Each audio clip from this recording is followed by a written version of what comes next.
whenever you I think if you're in retail or if you're in terms of creating a space like this, where people come in your door and you're in charge of it.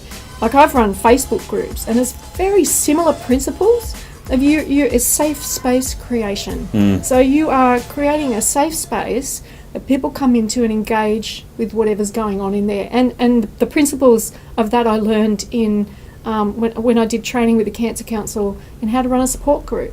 So how do you create a safe space for people? And honestly, I engage the same principles here.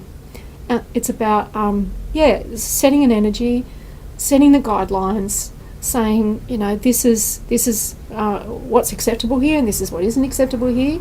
I mean, in a retail space, it's fairly obvious. Don't break my stuff, don't steal my stuff, don't abuse me over the counter.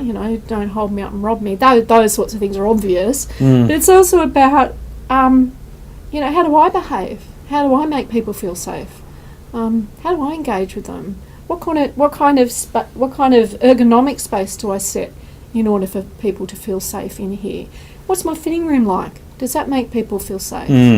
How do they feel when they're in there? How do I engage with them when they're in there? Those sorts of things. I feel those things are really, really important because it's about energy. It's about the way people feel when they come in and they're in your space. I once read a quote by author Anne Lamott. She's one of my favourite authors.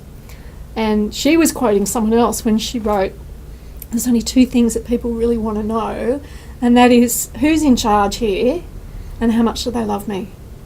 And I think that when you're creating a safe space, you keep those two principles in mind. People want to know who's the boss. Who's the boss here? They also want to know how much do I matter to what's going on here. So do you see me? Do I matter here? And in retail, I believe those two principles are really important. That whoever is on the floor lets people know that I'm in control. I'm in control of this space. You're safe. You're safe here. I gotcha. Like, are you having fun? Everything's great here. This is a good vibe, and I'm in control of that.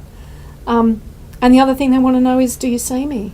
And so you always acknowledge a person when they come into the shop. I see you. I see you.